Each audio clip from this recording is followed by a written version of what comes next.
और हमें हमारे इस कार्यक्रम के लिए 2 शब्द कहे डॉक्टर नूतन माला जी।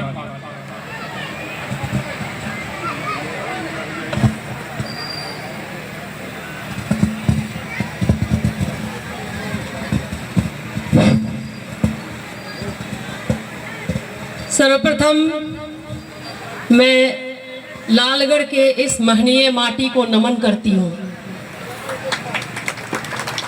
इस मातृभूमि को नमन करती हूँ और शिवाजी नवयुवक दुर्गा पूजा समिति के एक एक कर्मठ सिपाहियों का हृदय से आभार व्यक्त करती हूँ।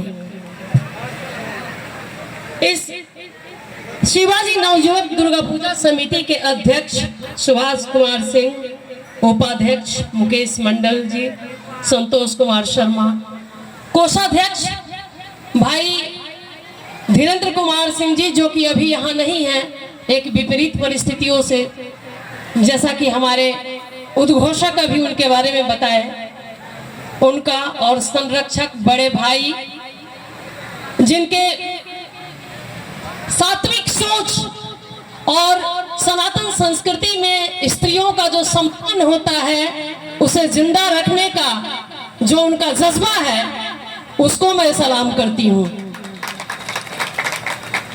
शायद ये पूजन शक्ति की है, उपासना की है, मातृशक्ति के सम्मान की बात है, लेकिन ये तो सार्थक करके दिखाते हैं। जब भी मैं इस आध्यात्मिक मंच पे आती हूँ तो भाव विह्वल हो जाती हूँ, हृदय गदगद हो जाता है कि लोग कहने के लिए मातृशक्तियों की बात करते हैं और ये करके दिखाते हैं।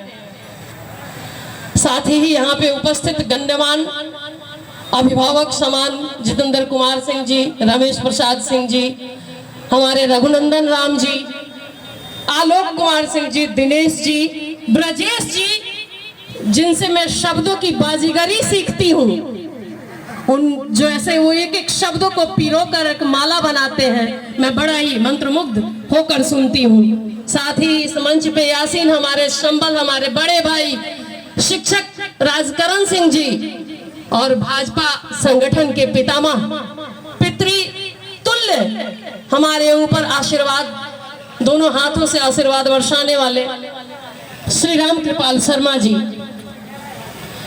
लाल बाबू सिंह और उर्फ साहब जी, एवं मेरा अनुज राणा प्रकाश और नीतीश, साथ ही इस आकाश के नीचे बैठे युवा शक्ति, मातृशक्तियां और लालगढ़ के तमाम लोग जो हमें बार बार यहाँ बुलाते हैं और दूसरी बार नहीं, मैं शायद तीसरी बार इस मंच पे आई हूँ और मुझे ये गौरव हासिल हुआ है। मैं जब जब यहाँ आती हूँ हम अपने सत्य सनातन संस्कृति और मध्ययुगीन भारत को न चाहते हुए भी मेरे दिल में, मेरे जहन में गूंजता है।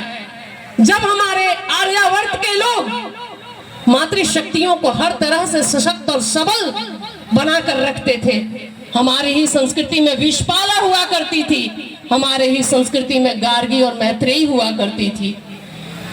ये शक्ति का पूजन है, पुरुषार्थ का पूजन है, परमार्थ का उत्सव है। सृजन होता है तो दूसरे तरफ संहार भी होता है। माँ जब इस धरती पर ईश्वर का अवतरण हुआ तो उनके साथ शक्ति भी आई, उनके साथ माया भी आई, और माया का ही देन है कि आध्यात्मिकता हुआ इस जगत में। और शक्ति जब उस शक्ति का विरोचित समावेश शक्ति के साथ हुआ वीर गुण का, तो दुर्गा का स्वरूप धारण किया।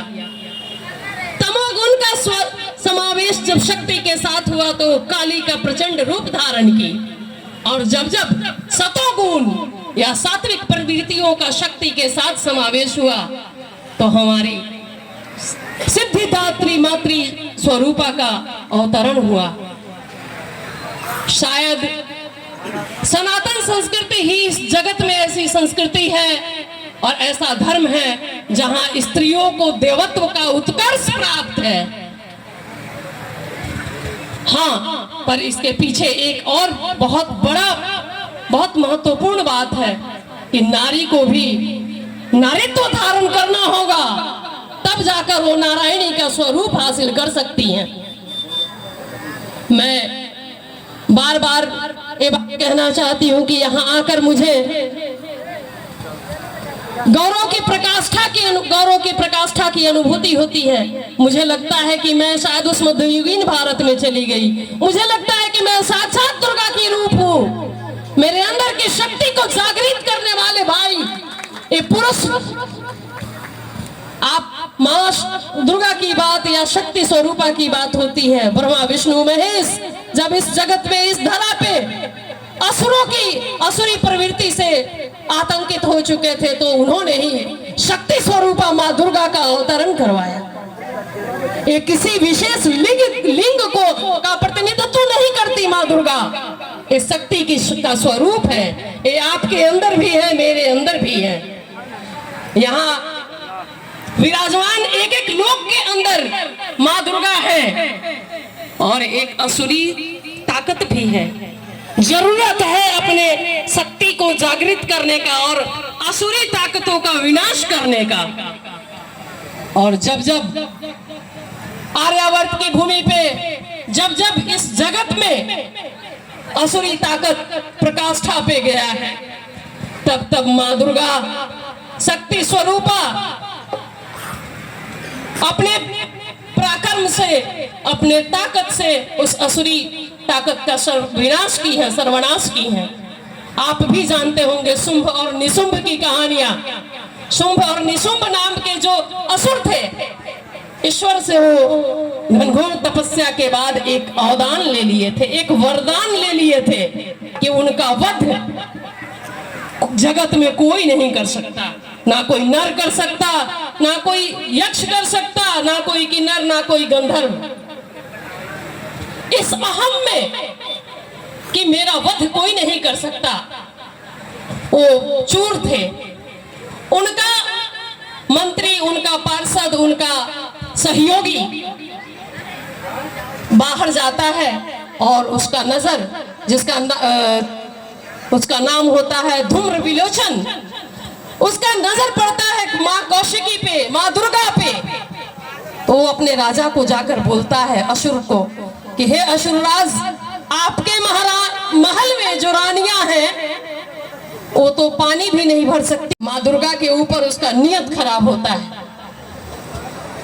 वो शुंभ और निशुंभ अपने मंत्रियों को आदेश देता है कि जाओ अभी उस सुंदरी को मेरे यहाँ हाजिर करो, चाहे वो राजी होकर आए, अपने इच्छा से आए, या फिर उसका बाल पकड़ के लाओ। लेकिन मातृशक्ति ब्रह्मा विष्णु महेश और भारतीय सनातन संस्कृति का एक शक्ति स्वरूपा मधु का पान करते रहती है। जब जाता है वहां उनका धूम्र विलोचन चामुंडा जाके कहता है कि अभी आपको मेरे राजा के पास चलना है, शुंभ और निशुंभ के पास। वो कहती है कि अभी तो मैं मधुपान कर रही हूं, तुम ले जाओ, जाओ अपने राजा को बोल दो मैं नहीं आ सकती, और उसका वध कर देती है। उसके बाद शुंभ और निशुंभ जब आता है कि हमारे मंत्रियों का वध इसने कर दिया, तो मां क्या उसका हस्र करती है, शायद यहाँ बैठे हुए हर एक लोग को पता है। शायद वो असुर इस वहम और अहम में था कि ये तेरी मेरा कुछ नहीं बिगाड़ सकती। अबला के रूप में देखा उसने, उसे नहीं मालूम था कि ये शक्ति स्वरूपा है। ये 9 महीने गर्भ में रहकर कुष्मांडा हो सकती है, सृजन कर सकती है, तो सर्वनाश भी कर सकती है। ये हमारे संस्कृति में मातृशक्तियों की शक्ति है, उनकी अहमियत है। और आप जैसे पुरुष जिस समाज में हो, वहां फिर महिलाओं के लिए राम राज स्थापित होने से कोई नहीं रोक सकता। यहाँ बैठे हुए तमाम भाई बंधुओं से मैं करबद्ध आग्रह करती हूँ कि अपने अंदर के शक्ति को जिंदा रखिए और स्त्रियों को पूजने से ज्यादा सम्मान दीजिए। पूजना जरूरी नहीं है, सम्मान देना जरूरी है। हर बेटियों में अपनी बेटी देखिए, हर माँ में अपनी माँ देखिए। बस उसी दिन हम अपने सनातन संस्कृति का परचम पूरे दुनिया में फिर से लहरा देंगे।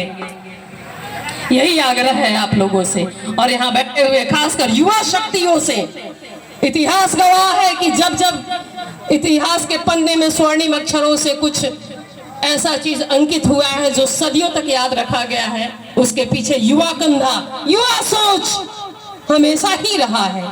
इसलिए आप तमाम युवा भाइयों से, बंधुओं से आग्रह है कि यहाँ के इस महनीय माटी पे जो शक्ति का उपासना किया जा रहा है, इसमें तन मन से सहयोग दें, यहाँ के शांति माहौल को शांतिपूर्ण बनाए रखें और हर एक भाई महिलाओं के प्रति अपनी जिम्मेदारी समझे, बहनों के प्रति अपनी जिम्मेदारी समझे। वो कहते हैं, युवाओं के लिए मैं कहे बगैर नहीं रह पाती हूँ, संघर्षों के साये में इतिहास हमारा पलता है, संघर्षों के साये में इतिहास हमारा पलता है, जिस ओर जवानी चलती है उस ओर जमाना चलता है। धन्यवाद। इन्हीं चंद शब्दों के साथ मैं अपनी वाणी को विराम दूंगी। इसमें जो कुछ भी त्रुटियां और अशुद्धियां हुई हो हमसे, उसके लिए मैं करबद्ध क्षमा चाहती हूं। और आप तमाम लोग मेरे सादर संबोधन में समाहित थे, अगर कोई छूट गए हो तो फिर से मैं क्षमा चाहती हूं।